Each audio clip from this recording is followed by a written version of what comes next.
Start with the chapter solid state. ये chapter आपका physical chemistry का पार्ट है। इससे पहले हमने इनऑर्गेनिक का मेटल एक्सट्रैक्शन चैप्टर किया था, but that chapter is now out of syllabus.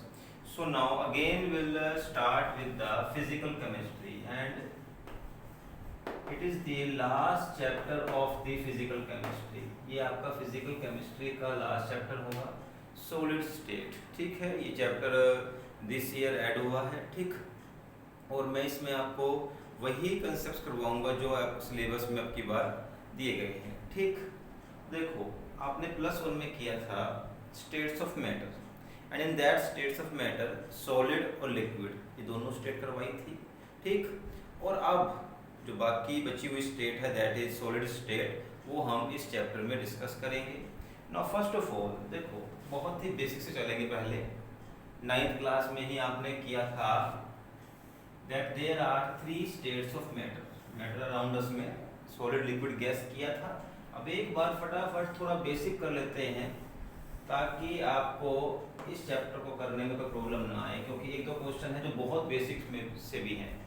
We know, अगर हम बात करते हैं सॉलिड की, in the solid the particles are very close to each other and the most important thing is that there is very strong force of attraction। तो इसको हम बोलेंगे the particles are closely packed and very strong intermolecular force of attraction। you can write it like IMF, intermolecular force of attraction. ये बहुत strong है इसके बीच में। Due to this strong force of attraction we can't break the solid easily, या फिर जो टूट जाते हैं इजीली बट वो अपने आप अपनी शेप चेंज नहीं करेंगे। जैसे आपने वाटर को डाला गिलास में, गिलास की शेप आ गई। ठीक, डाला किसी बीकर में, बीकर की शेप आ गई, बट सॉलिड की शेप वही रहेगी। अगर आप फोर्स लगाते हो तो दैट विल चेंज, और हमें इसी पॉइंट को डिस्कस करना है बाद में भी। उससे पहले आप फटाफट डिस्कस कर लेते हैं लिक्विड और गैस को भी एक बार, ऑल्दो ये आपके सिलेबस में नहीं है बट थोड़ा बेसिक के लिए। In the liquid also particles are closely pack, मतलब कि बहुत ज़्यादा दूर नहीं होते, थोड़ा डिस्टेंस होगा पार्टिकल के बीच में बट वो एक नेग्लिजिबल ही रहेगा। Main thing is the force of attraction is weak IMF, intermolecular force of attraction। तो लिक्विड्स में फोर्स ऑफ अट्रैक्शन जो है वो वीक होगा और इस वजह से ये अपनी शेप को बहुत ही जल्दी चेंज करेगा। जैसे ही आप इसको शेप प्रोवाइड करवाओगे ये उस शेप को एक्वायर कर लेगा। और गैस की बात करें तो particles are very far apart from each other, there is a lot of space between the particles and we know that the force of attraction between these particles is weak van der Waal। एक तो week है, ऊपर से van der Waal। van der Waal का मतलब जो depend करता है डिस्टेंस के ऊपर और साइज के ऊपर। तो यहाँ डिस्टेंस ज्यादा है तो बहुत ही ज्यादा वीक फोर्स ऑफ अट्रैक्शन है।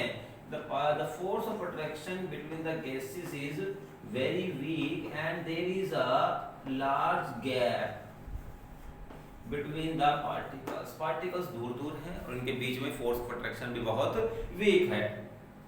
इसका मतलब जो पहली बात समझ में ये आई कि कोई भी स्टेट इस बात के ऊपर डिपेंड करेगी कि कैसा फोर्स ऑफ अट्रैक्शन है और उनके बीच में कितना गैप है।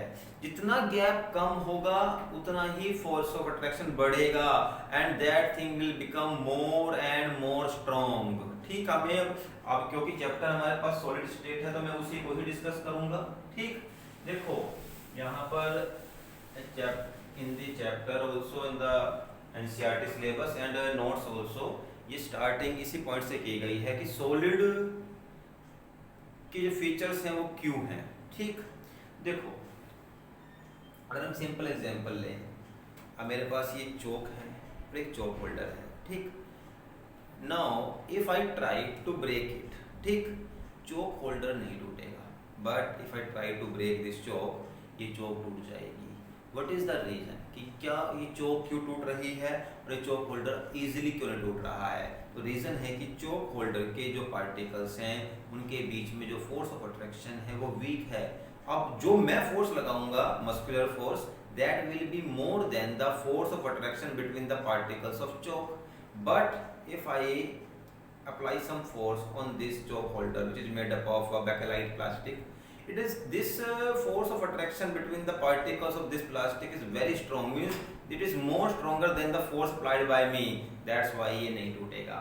तो सिंपल बात हो गई कि सभी सॉलिड्स में एक जितना फोर्स ऑफ अट्रैक्शन नहीं होगा, अलग अलग सॉलिड में फोर्स ऑफ अट्रैक्शन भी अलग अलग होगा, किसी में बहुत स्ट्रॉन्ग होगा, किसी में वीक होगा, ठीक है। जितना स्ट्रॉन्ग होगा उसको तोड़ना उतना ही मुश्किल है। हम बात करें कि वुड को और आयरन को, तो वुड कभी भी आयरन को नहीं तोड़ सकती, but iron can break wood always, why? Because the force of attraction between the wood and iron, ठीक।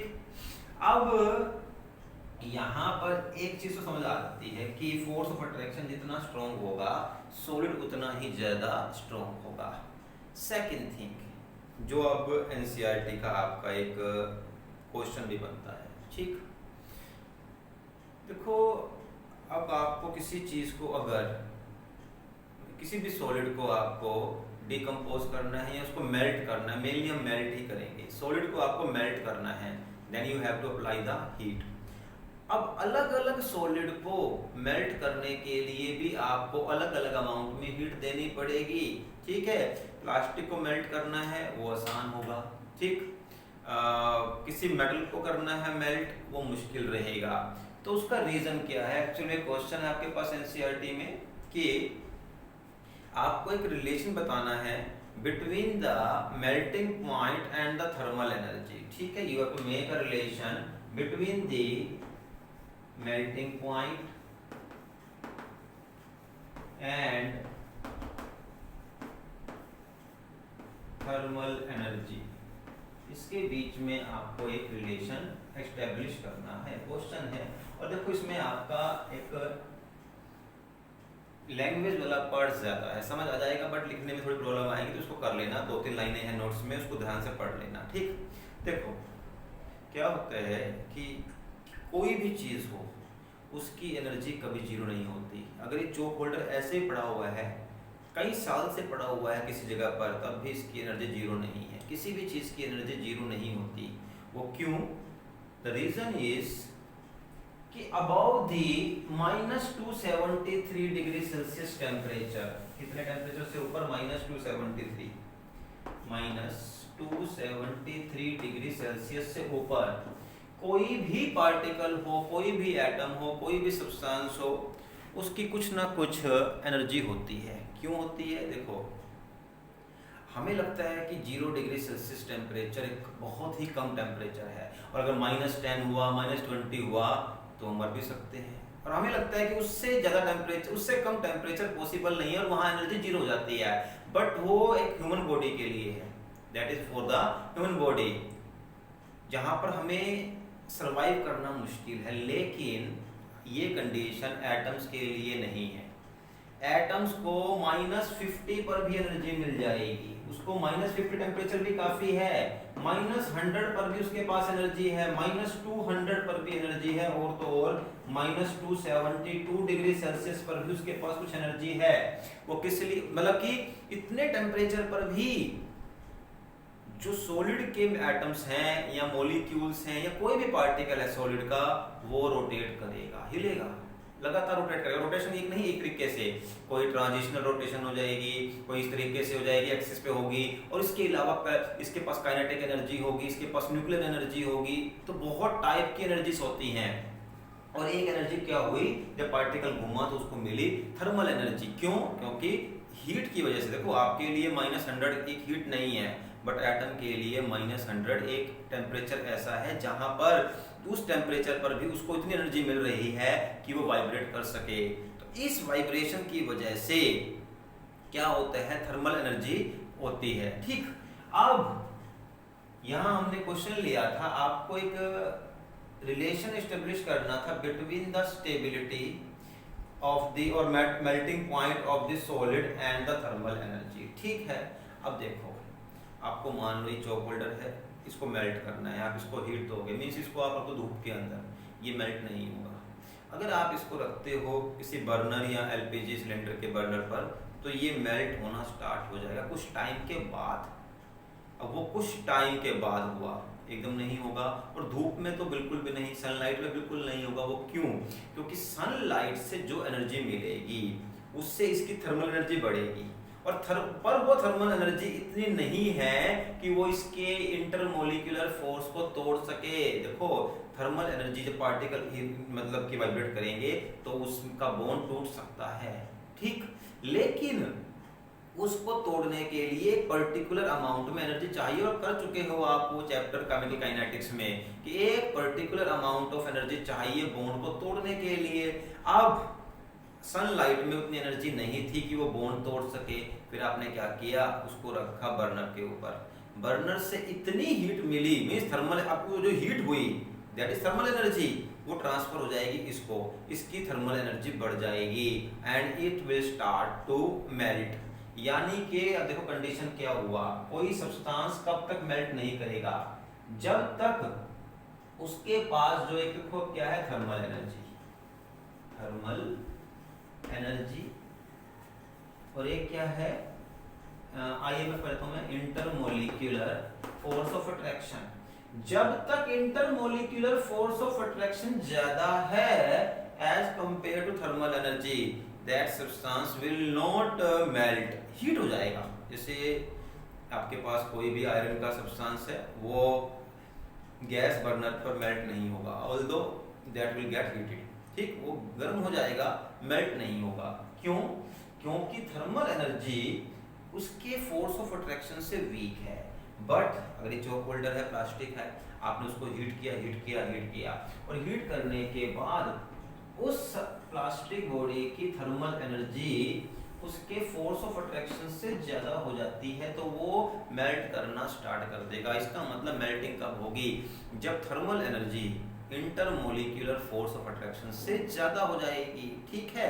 अब इसके पास अभी भी एनर्जी है, ठीक है, पर ये मेल्ट नहीं हो रहा है क्योंकि इसका फोर्स इसकी एनर्जी से ज्यादा है, ठीक। अब वाटर जो है वो लिक्विड स्टेट में है, means ice is the solid state of water, but वो वाटर जो है वो लिक्विड स्टेट में है, क्योंकि 0 डिग्री से ऊपर वो टेम्परेचर सफिशिएंट है जहां पर कि उसका intermolecular force of attraction break हो गया है। आइस का जो इंटरमोलिकुलर फोर्स ऑफ अट्रैक्शन था वो वीक था, जैसे ही टेम्परेचर 1 डिग्री आया that converted into water, means melt हो गई आइस, तो उसके लिए 1 डिग्री हो गया। तो ऐसे ही अलग अलग सब्सटेंस के लिए इनकी वैल्यू अलग अलग होती है। तो ये हमारा एक इंट्रोडक्शन था छोटा सा, जिसमें हमने ये डिस्कस किया कि किसके सॉलिड स्टेट का रीजन क्या है।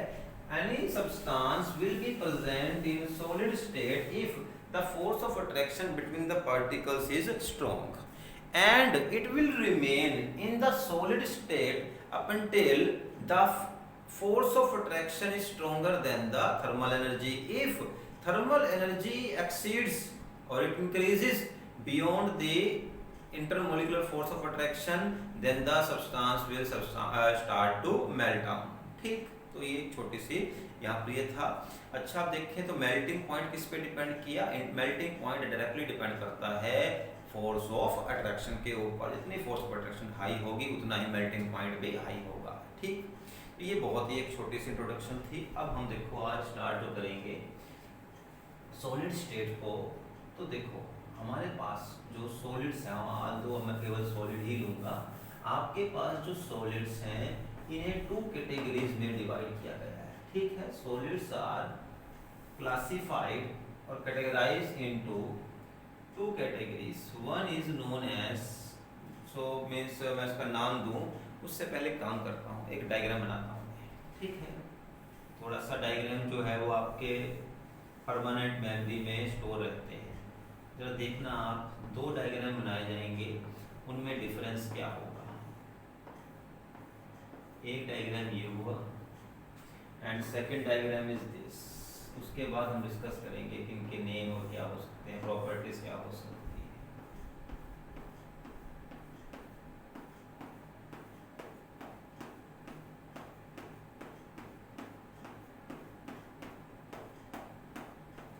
ना ये डिफरेंस मत बोलना कि यहाँ पार्टिकल कम है और यहाँ पार्टिकल ज़्यादा है, ये डिफरेंस मत लेना। ये तो मैंने थोड़ा सा ना टाइम बचाने के लिए बोल सकते हो आप, ठीक है, कि इसमें पार्टिकल्स को कम बनाया है, ऑल्दो पार्टिकल्स का कोई इशू नहीं रहेगा, वो आपको नहीं लेना है, ठीक।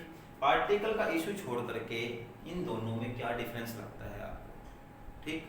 फर्स्ट नोट डाउन करें आप कि इसमें क्या लग रहा है आपको। See here, in this case, first case, particles are present in a very disciplined manner, इसे बोलते हैं well arranged manner। particles here are present in a very well arranged manner, इन सब के बीच में एक बिल्कुल फिक्स डिस्टेंस है, ठीक है, यहाँ से इसके बीच में, इसके बीच, इसके बीच में बिल्कुल एक फिक्स डिस्टेंस है, बहुत ही एक पर्टिकुलर मैनर में प्रेजेंट है। But here the particles are present in random manner, they are present in random, or you can say they are not present in a fixed manner or in a well manner, ठीक। तो यहाँ पर particles जो है वो एक random manner में present है, पहला तो ये हुआ। अब देखो, वो सॉलिड जिसमें पार्टिकल्स वेल मैनर्स में अरेंज हैं उन्हें बोलते हैं हम क्रिस्टलाइन सॉलिड, ठीक है, यानी कि पहला टाइप हो गया आपका crystalline solids. And those solids in which particles are not present in a regular or in a fixed manner or present in a random manner, they are known as amorphous solid, amorphous solid, ठीक। तो अब आपके पास two type के solids आ गए, one is known as crystalline solid and second is known as amorphous solid। in the crystalline solid particles are present in a regular manner and in the amorphous solid they are present in the random manner, ठीक। अब देखो, इसमें से question आने का chance आपके पास काफी high है।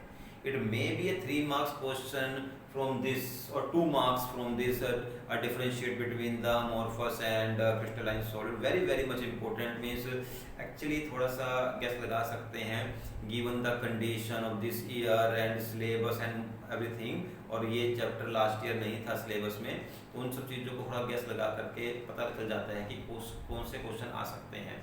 तो ये वाला पार्ट थोड़ा सा आपकी बार आपका इम्पोर्टेंट रहेगा, ठीक। फर्स्ट देखो, पहला आपके पास पॉइंट हो गया क्रिस्टलाइन सॉलिड होते हैं और अमोर्फस। अब हमें इनकी प्रॉपर्टीज को डिस्कस करना है। क्रिस्टलाइन प्रॉपर्टीज क्या होती है? पहली प्रॉपर्टी तो यही हो गई आपके पास, that it in this the particles are arranged in well manner, यहाँ पार्टिकल्स प्रेजेंट होते हैं रैंडम मैनर में। ये पहली प्रॉपर्टी डिफरेंस हो गया अमोर्फस और क्रिस्टलाइन का, सबसे मेन बेसिक है जिसकी वजह से ये बनी है। सेकेंड देखो, मेल्टिंग पॉइंट की बात करेंगे। अब क्योंकि देखो, जैसे हम बात करते हैं कि वेल मैनर का मतलब डिसिप्लिन मैनर। अब अगर एक एग्जांपल लें क्लास से भी, जिस क्लास में बच्चे वेल मैनर में प्रेजेंट हैं, डिसिप्लिन मैनर में बैठे हुए हैं, वहाँ पर आपका स्टडी अच्छा होगा। इवन हम स्टडी की बात नहीं करें, गेम की बात भी करें, if you are not discipline in the game also you can't win, आप जीत नहीं सकते। और जीतो ना जीतो, कम से कम अच्छी परफॉर्मेंस तो नहीं कर सकते, ठीक है। तो वेल मैनर में होने से स्ट्रेंथ बढ़ती है। Main thing is to be present in a well manner और disciplined way, it increases your strength the same way, क्योंकि इसमें पार्टिकल्स वेल मैनर में प्रेजेंट हैं, दैट्स व्हाई इनके बीच में स्ट्रॉन्ग अट्रैक्शन है, इनके पास इनकी स्ट्रेंथ ज्यादा है, that's why they have high melting point, इनका मेल्टिंग पॉइंट हाई है। और ये नहीं लिखोगे कि आप वेल मैनर में प्रेजेंट हैं, because they have strong force of attraction, क्योंकि मेल्टिंग पॉइंट को आपको स्ट्रॉन्ग फोर्स ऑफ अट्रैक्शन से लिंक करना है। ऑल्दो अब वो स्ट्रॉन्ग फोर्स ऑफ अट्रैक्शन इसीलिए हो रही है क्योंकि ये पार्टिकल्स वेल मैनर में अरेंज हैं। बट जो लिखना है, या कुछ क्वेश्चन आया, why they have high melting point, they have high melting point due to the strong force of attraction.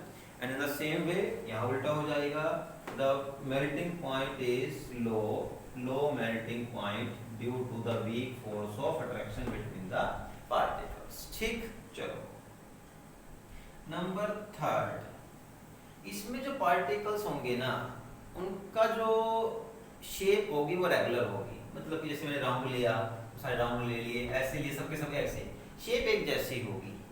But यहाँ पर शेप जो है वो डिफरेंट होगी। The shape regular shape, particles will have regular shape and here the shape will not be regular, irregular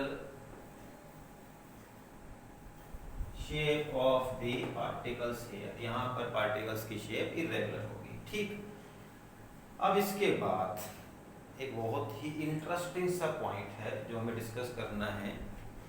although अभी तक जो मैंने नोटिस किया है, बहुत कम बच्चे हैं जो उसको फर्स्ट अटेम्प्ट में ही गैस कर पाए हों। ठीक, तो मैं यहाँ पर आपको बताऊँगा, take it as a challenge. आप जब बताऊँ तो आप वीडियो पॉज करके एक बार सोचना कि what is your view regarding it. ठीक, फर्स्ट मैं कंसेप्ट ले लेता हूँ। देखो, ये कोई जरूरी नहीं है कि क्वेश्चन 3 मार्क्स में आए, 2 मार्क्स में आए और डिफरेंस आए।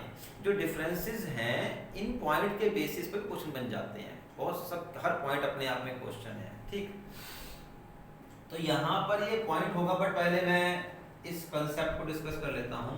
There are 2 things, one is isotropic,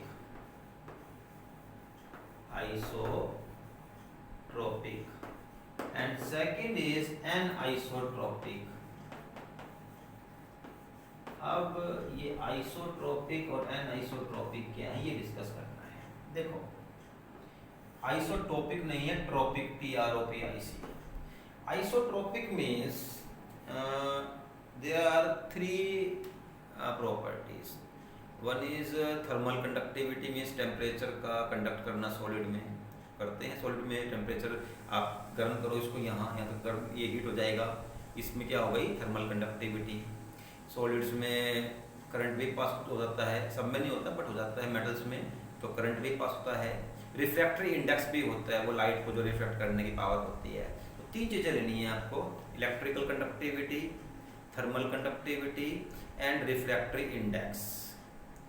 अगर वो हर डायरेक्शन में सेम हो, these means the properties like, अब पूछा जाए what is isotropic, it is a phenomena in which the properties like thermal conductivity, electrical conductivity or the refractory index have same value in each direction, her direction में इनकी value same हो, उसे बोलते हैं isotropic. अब एनाइसो उल्टा हो जाएगा, that they have different values। वो 3 प्रॉपर्टीज आपको बताई थी, उनकी वैल्यू डिफरेंट होगी इन एवरी डायरेक्शन, हर डायरेक्शन में इसकी वैल्यू आपको अलग अलग मिलेगी। लाइक थर्मल कंडक्टिविटी अगर इस तरफ है तो कुछ वैल्यू होगी, इस तरफ है कुछ और वैल्यू, इस तरफ कुछ और वैल्यू, अलग अलग डायरेक्शन में अलग अलग वैल्यू आएगी। अब मैं क्वेश्चन पूछूं आपसे, पहले थोड़ा एक पॉइंट क्लियर कर देता हूं ताकि आप सोच करके जवाब दे सको कि इसका मतलब स्लो या फास्ट नहीं है। पहले बता रहा हूँ मैंने ये कहा है कि वैल्यू अलग अलग डायरेक्शन में होगी, अलग अलग मींस किसी डायरेक्शन में स्लो, किसी में फास्ट। लेकिन इसका मतलब ये नहीं कि आइसोट्रोपिक में वो फास्ट होगी और एनाइसोट्रोपिक में स्लो होगी, या एनाइसोट्रोपिक में फास्ट और स्लो। बात स्लो फास्ट इनको आपस में कंपेयर नहीं करना है, इसके अंदर डायरेक्शन में करना है कि इस डायरेक्शन में स्लो, इसमें फास्ट, इसमें स्लो, इसमें फास्ट। अगर सब में ही बिल्कुल एक जैसी है, मतलब जितनी स्पीड से यहाँ चल रही है, इतनी स्पीड से यहाँ, इतनी स्पीड से यहाँ, सबकी स्पीड हर डायरेक्शन में बराबर है तो आइसोट्रोपिक है। लेकिन इस साइड में स्पीड 10 है, इसमें 8 है, इसमें 9 है, इसमें 7 है, अलग अलग स्पीड आ गई, ये एनाइसोट्रोपिक हो गई। तो आपको अब गैस ये करना है कि out of the crystalline and amorphous which is isotropic and which is anisotropic. आप अपना वीडियो पॉज कर सकते हैं सोचने के लिए, बहुत इंटरेस्टिंग क्वेश्चन है। एंड फ्रॉम माय साइड मैं कहूँगा कि आज तक किसी ने पहली बार इसका सही जवाब नहीं दिया है। ठीक, चलो डिस्कस कर लेते हैं। थोड़ा दोबारा मुझे इसको बनाना पड़ेगा तरीके से ताकि आपको ये समझ आ जाए, क्योंकि काफ़ी इम्पोर्टेंट भी है ये। थोड़ा बड़ा बनाना पड़ेगा, ज़्यादा पार्टिकल लेने पड़ेंगे। ठीक, आई थिंक आप सोच रहे होंगे कि आंसर क्या होना चाहिए। अब देखो, भी किसी ने सही सोचा होगा, बट मैक्सिमम जो है वो थोड़ा सा बाकी प्रॉपर्टीज की जो पढ़ाई है उनको अगर उनके बेसिस पे उन्होंने एस्टिमेट लगाया होगा तो वो गलत निकला होगा। देखो जरा समझो, मैंने ये कहा है कि अलग अलग डायरेक्शन में प्रॉपर्टीज की स्पीड अलग अलग हो, ठीक। अब ये नहीं कहा कि आइसोट्रोपिक में बहुत स्लो या बहुत फास्ट होगी, अलग डायरेक्शन में अलग अलग वैल्यू, अलग अलग स्पीड होगी। देखो फॉर एग्जांपल मान लो मैं यहाँ इस पॉइंट से ये वाला पॉइंट, ये पॉइंट ऑफ ऑब्जर्वेशन है, मैं इस पॉइंट से ले रहा हूँ कि इससे ये डायरेक्शन, इससे ये डायरेक्शन, ऐसे देखता हूँ, ठीक। अब देखो ये तीनों प्रॉपर्टीज ना नंबर ऑफ पार्टिकल्स पे डिपेंड करती हैं। तो पता ही है आपको थर्मल कंडक्टिविटी किससे होगी, एटम से एटम होगी। इलेक्ट्रिकल कंडक्टिविटी के लिए इलेक्ट्रॉन चाहिए, वो भी नंबर ऑफ पार्टिकल पे डिपेंड करेंगे। तो होता क्या है, देखो अगर डायरेक्शन ये पकड़ी तो ये क्या हुआ, एक भी बीच में पार्टिकल नहीं आया। एक डायरेक्शन ये पकड़ी, इतने पार्टिकल आ गए। एक डायरेक्शन ये पकड़ी, इतने पार्टिकल आ गए। एक डायरेक्शन पकड़ी, ये पार्टिकल आ गए। एक डायरेक्शन पकड़ी, ये पार्टिकल आए। इस डायरेक्शन में इतने पार्टिकल आए, ऑल्दो इतने आए यहाँ तो देखो आइसोट्रोपिक मींस क्रिस्टलाइन में क्या हो रहा है, क्रिस्टलाइंस आर एनाइसोट्रोपिक, ठीक है। I don't means I know कि बहुत कम का आंसर अगर ऐसा रहा होगा कि ये एनाइसोट्रोपिक है, सबने इसको आइसोट्रोपिक बोला होगा क्योंकि वो रेगुलर मैनर में अरेंज है इसलिए आपको लगा होगा, ऐसा लगता है। But it is anisotropic, crystalline solids are anisotropic क्योंकि हर डायरेक्शन में पार्टिकल्स तो इक्वली प्रेजेंट है ही नहीं है। अब देखो अगर मैं डायरेक्शन ये लेता हूँ, एक पार्टिकल भी नहीं है, और कहीं मैं अगर ये वाली डायरेक्शन ले लेता हूँ तो पार्टिकल ही पार्टिकल्स हैं। अब ये डायरेक्शन देखो, पार्टिकल्स ही पार्टिकल्स हैं, तो इस डायरेक्शन में उन प्रॉपर्टीज की स्पीड और वैल्यू कुछ और होगी, इस डायरेक्शन में कुछ और होगी। तो crystalline solids are anisotropic in nature because they have different values of thermal conductivity, electrical conductivity और refractory index in each direction due to, ये सबसे मेन बात, due to हमेशा मेन होता है, due to the different number of particles in different direction, अलग direction में particle का नंबर भी अलग अलग है, ठीक है। ये बात सबसे इंपॉर्टेंट थी। अब इसको मैं अगर क्लास के तरीके से समझाऊं तो फॉर एग्जांपल कि आपकी क्लास है, वेल मैनर में अरेंज है, डेस्क बिल्कुल 3-4 रोज में प्रेजेंट हैं। अब क्या हो रहा है, एक टीचर को मान लो कि मूव करना है क्लास में, ठीक है। टीचर ना को किसी को, आपको भी करना है, किसी को भी करना है। आप यहाँ खड़े हुए हो, अब इधर कोई डेस्क नहीं है, खाली जगह पड़ी हुई है, इधर कोई डेस्क नहीं है। अब किसी को मूव करना है इस तरफ या इस तरफ, बड़ा आसान होगा, बड़ा फास्टली मूव करेगा। दो डेस्क के बीच में जो जगह है वहां भी बड़ा फास्टली मूव करेगा, ठीक। लेकिन अगर ये कहा जाए कि उस जगह से चलो जहां पर डेस्क पड़े हुए हैं तो स्पीड बहुत कम हो जाएगी, क्योंकि वहां डेस्क तो एक ऑब्स्ट्रक्शन डेवलप करेंगे, आपको डेस्क को पार करके चलना पड़ेगा, स्पीड जो है वो कम हो जाएगी। अब वो क्यों हुई है, क्योंकि एक डायरेक्शन में तो डेस्क ही डेस्क प्रेजेंट थे और एक डायरेक्शन में बिल्कुल भी नहीं थे। यही कंडीशन होती है आपकी क्रिस्टलाइन की। ऑल्दो मैंने फिर कहा है इसको स्पीड से मत बोलना, स्पीड कांस्टेंट है, इस चीज से आपको इसको नोट करना है। मैं अब यहाँ तो मैं कह रहा हूँ पार्टिकल प्रेजेंट है इसलिए ऑब्स्ट्रक्शन हो गई, बट अगर बात फ्लूइड की करूँ तो पार्टिकल प्रेजेंट होने से तो कंडक्टिविटी बढ़ेगी, तो इसका उस चीज से कोई लिंक नहीं है, घट रही है बढ़ रही है। मेन बात है कि एक स्पीड मेंटेन है, वही रहे, तो वो नहीं है हर डायरेक्शन में, इसीलिए क्रिस्टलाइंस आर एनाइसोट्रोपिक। एंड हियर अब देखो ये वाला है, मान लो मैं यहाँ से ले लेता हूँ, आप किसी भी डायरेक्शन में चलो, रैंडमली आपको हर डायरेक्शन में नंबर ऑफ पार्टिकल सेम मिलेंगे। And due to this because in every direction the number of particles are same, that's why amorphous are isotropic, they are isotropic. इसको अगर फिर एग्जांपल ले क्लास का, मान लो एक स्टूडेंट बीच में बैठा हुआ है, जैसे मान लो होती है असेंबली वगैरह, और आप वेल मैनर में नहीं ऐसे बिखरे पड़े हुए हैं पूरी क्लास के अंदर, और एक स्टूडेंट को बीच से निकलना पड़ जाए। अब वो कहीं भी चले, इधर जाए उधर जाए, उसकी स्पीड ऑलमोस्ट सेम रहेगी, क्योंकि उसको हर डायरेक्शन में सेम नंबर ऑफ बच्चों को पार करना पड़ेगा, तो उसकी स्पीड तो अबाउट सेम तरीके से ऑब्स्ट्रक्ट होगी। अब क्योंकि हर डायरेक्शन में बच्चे हैं तो उसकी स्पीड कहीं भी चाहे वो हर तरफ से एक सेम टाइम में ही उसको पार कर सकता है, तो वो क्या हो गया, आइसोट्रोपिक इन नेचर। ठीक, आई थिंक ये बात समझ आ गई होगी, बहुत ही सिंपल कंसेप्ट था ये, आइसोट्रोपिक एंड एनाइसोट्रोपिक। नाउ इसके बाद 2 पॉइंट्स और रहते हैं इसके, फिर हम इसको थोड़ा सा पोज करेंगे। Now one more thing is range of order, ये पॉइंट को भी डिस्कस करना है, रेंज ऑफ ऑर्डर। देखो यहाँ पर क्या है, क्रिस्टलाइन सॉलिड्स में क्या होता है, particles are present in well manner and they have a fix distance between them. ठीक, अब देखो crystallines have long range of order. They have long range of order. It means in this the particles are present in a well manner over a long distance. इसका मतलब यही होता है कि particle जो है लॉन्ग डिस्टेंस तक एक फिक्स मैनर में प्रेजेंट है।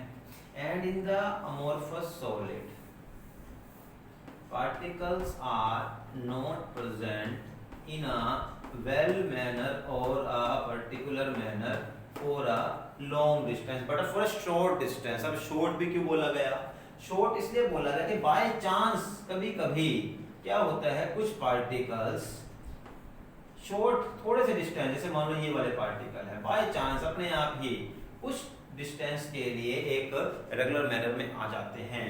तो crystalline solids are show short range of order because particles are present in well manner for a short distance. Here the particles are present in a well manner for a long distance, that's why they have long range of order. अब एक चीज और देखो, इस long range order की वजह से एक बहुत अच्छी प्रॉपर्टी एक्वायर की है क्रिस्टलाइन सॉलिड्स में। मान लो ये सॉलिड है, अगर हमें इसकी पोजीशन मालूम है, मान लो ये ए है तो ये बी है, ये सी है, ये डी है, ये ई है, ये एफ है, इवन ये जी एच, ऐसा कुछ भी ले लो। इस पार्टिकल का पता होने के बाद पता चल जाएगा कि इसके लेफ्ट वाला पार्टिकल जो फर्स्ट लेफ्ट है वो कितने डिस्टेंस पे होगा, ये वाला राइट वाला कितने डिस्टेंस पे होगा, up down, means every particle आप इसका पता लगा सकते हो कि इसके बाद एक सेकंड पार्टिकल है, तो आप दूसरे पार्टिकल्स की पोजीशन का पता लगा सकते हो। तो ये लॉन्ग रेंज ऑर्डर का बेनिफिट है कि अगर आपको एक पार्टिकल की पोजीशन पता है तो बाकी पार्टिकल की पोजीशंस को आप अपने आप पता लगा सकते हो। ठीक है, और अब लास्ट प्रॉपर्टी करनी है हमें क्रिस्टलाइन अमोर्फस की, तो डिफरेंस भी है इनके, क्लीवेज प्रॉपर्टी। ठीक, cleavage property, CLEAVAG, cleavage property. देखो ये आपके पास अगर कोई सॉलिड है और आपने इसको नाइफ से कट किया, तो एक तो ये बिल्कुल शार्प एज दिखाएगा और एक ये इस तरीके से कट होगा, इसे बोलते हैं रफ एज। ये शार्प एज और ये रफ एज, अगर कट होने पर एक शार्प एज आए उसे बोलते हैं कि that substance shows cleavage property, और अगर जो एज है वो आपका रफ आए उसे बोलते हैं it does not show cleavage property. Then crystalline solids show cleavage property because on cutting they have sharp edge, and the amorphous don't show cleavage property because on cutting they don't show a sharp edge। ठीक है, तो आज हमने यहाँ तक discuss कर लिया है, थोड़ा सा जस्ट अभी हमने स्टार्ट ही किया है, फर्स्ट लेक्चर है, इतना ही होगा, फिर इसके बाद हम आगे नेक्स्ट टॉपिक पे चलते हैं। तो हमने आज डिस्कस कर लिया है कि सॉलिड क्यों है, क्योंकि उनके बीच में अट्रैक्शन स्ट्रॉन्ग है, उनकी थर्मल एनर्जी कम है और फोर्स ऑफ अट्रैक्शन उससे ज़्यादा है। Melting point force of attraction पे डिपेंड करेगा। 2 टाइप के सॉलिड हो गए हैं, क्रिस्टलाइन एंड अमोर्फस। क्रिस्टलाइन में पार्टिकल्स जो है वो वेल मैनर में अरेंज हैं, उनका मेल्टिंग पॉइंट भी हाई है क्योंकि उनके बीच में फोर्स ऑफ अट्रैक्शन स्ट्रॉन्ग है। दे शो एन आइसोट्रोपिक बिहेवियर, क्योंकि पार्टिकल अलग अलग डायरेक्शन में अलग अलग नंबर में प्रेजेंट हैं. They have long range order of also because the particles are present in a regular manner over a long distance. इसके particles का shape एक रेगुलर शेप होती है क्रिस्टलाइन सॉलिड्स की पार्टिकल की, and they show the cleavage property also. ठीक, और इसका यही रिवर्स हो जाएगा अमॉर्फस सॉलिड में. So now it is almost complete for today. Now from tomorrow we will continue with this topic. ठीक है, अभी एक टॉपिक कंप्लीट नहीं हुआ है, थोड़ा सा पोर्शन रह गया है, बट उसको हम कल के वीडियो में ही करेंगे. ठीक है, थैंक यू.